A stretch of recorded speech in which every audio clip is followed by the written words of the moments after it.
Graça e paz do nosso Senhor e Salvador Jesus Cristo. Queridos, nós vivemos dias tão difíceis, mas Jesus já nos preveniu que isso iria acontecer, né? Então eu quero trazer uma passagem que está em Mateus, no capítulo 10, versículo 23, que fala assim: quando, porém, vos perseguirem numa cidade, fugi para outra, porque em verdade vos digo que não acabareis de percorrer as cidades de Israel até que venha o Filho do Homem.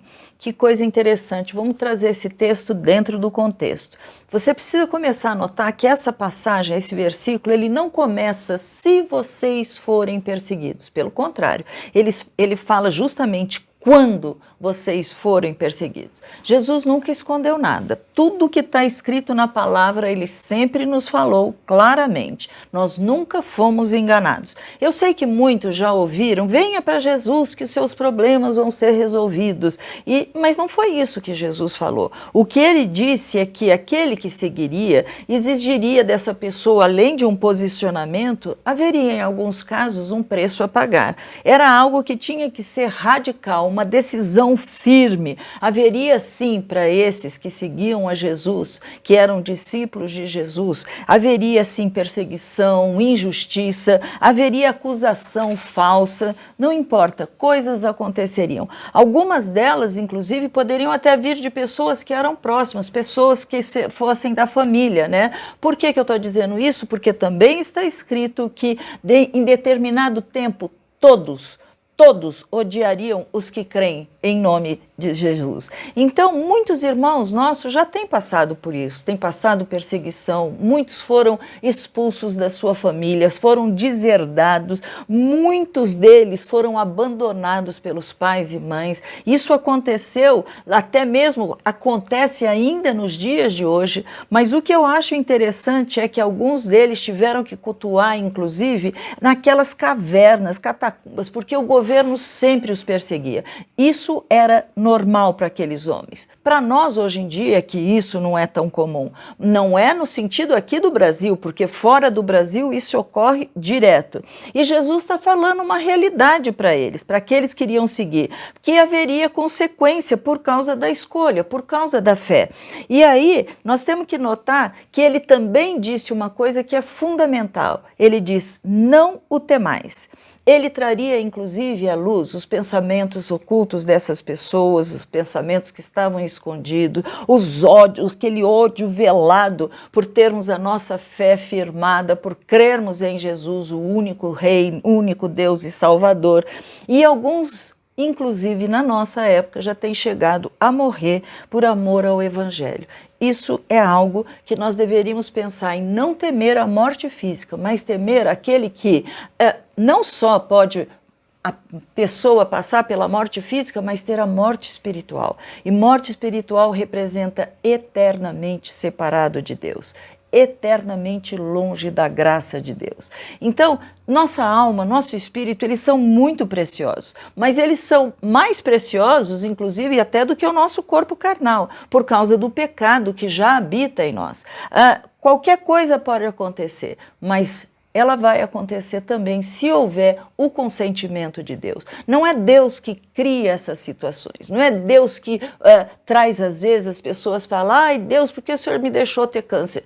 Não é Deus que cria essas situações. São decorrências de atitudes, às vezes de más alimentações, decorrências de falta de... Sei lá, a ciência ainda nem sabe tanta coisa, mas ele não determinou, mas ele está conosco. Por isso é que ele fala, não temais. Por que ele fala isso? Porque nós somos valiosos para ele. Nós somos preciosos aos olhos de Deus. O testemunho que nós damos diante dos homens, ele tem uma recompensa, porque diz a palavra do Senhor que o próprio Jesus vai falar com o Pai, ao Pai a nosso respeito. E ele vai dizer, este é meu, eu derramei o meu sangue por amor a ele, eu o comprei com o sacrifício que eu fiz naquela cruz, paguei um preço, um alto preço, e o meu sangue foi derramado em lugar dele. Glória seja dada a Deus, lutas podem vir, mas ele é o nosso resgatador, o nosso penhor, é isso que nós precisamos crer. Então, Então não desfaleça o seu coração, não negue só porque de repente está difícil. Ah, não, então deixa para lá, se Deus não me deu, então eu não brinco mais, eu não quero mais. Não, está doendo muito, eu sei, não é fácil. Ele disse isso, ele não escondeu que mesmo ainda correndo esse risco de morte, ele ainda é o nosso Senhor e o nosso Salvador. Eu trouxe esse maná para que você tenha esperança em Deus, para que você confie, porque o que nos espera é a eternidade onde não haverá dor, não haverá pranto, ali não haverá doenças, carências, nada poderá nos chegar lá. E nós lá seremos como Ele é, e nós vamos estar vendo claramente, nós o veremos e seremos vistos. Gente, que coisa louca! Nossa, sinceramente, Maranata, Senhor, Maranata. Então a pergunta é, você crê? Persevere, meu irmão, está faltando muito pouco para Jesus voltar e buscar a sua igreja. Vamos orar? Vamos lá. Senhor, nós precisamos da tua graça, para passar esse dia a dia, do teu discernimento. Nós não precisamos entender as coisas, Pai, porque não é isso que o Senhor nos pede, mas nós precisamos crer que o Senhor está no controle, que o Senhor pode nos ajudar, que mesmo que cheguem injustiças, mesmo que haja abandono, sempre será o Senhor, porque nós confiamos e nós cremos, e o Senhor é aquele que nos ajuda, que nos guarda, que nos dirige. Eu sei, não foi o Senhor que fez todas essas coisas, mas eu oro e peço, Senhor, em nome de Jesus, porque nós confiamos, porque nós cremos, o Senhor pode endireitar todos os nossos caminhos, o Senhor pode ser conosco em horas difíceis. Pai, visita aqueles que estão passando problema, visita aqueles que foram encarcerados, visita, Senhor, aqueles, Senhor, que por amor do teu nome foram expulsos da sua família, das suas famílias, foram deserdados. Senhor, não é fácil, Pai. O Senhor nunca disse que seria, a porta realmente é estreita, Pai, mas eu oro pedindo a tua graça sobre nós. E, Senhor, em nome de Jesus, porque já está escrito, nós os que cremos, sabemos o que nos espera. Então, a nossa parte, Senhor, é confiar em Ti. Pai, abençoa cada um que está me ouvindo, cada um que está com a sua fé abalada, que está sem entendimento do que está acontecendo.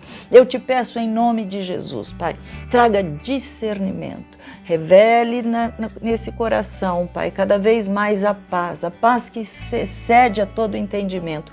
Nós servimos ao Príncipe da Paz. É por Ele que eu estou orando, por esses meus irmãos que crendo, Pai, confiando e obedecendo, sabem que mesmo que vierem, se vierem, quando vierem, nós somos de Jesus. Aleluia. Amém? Fica com Deus e que Deus te abençoe. Você pode acompanhar todo o nosso conteúdo baixando o nosso aplicativo ou seguindo as nossas mídias digitais usando o QR Code. Deus te abençoe!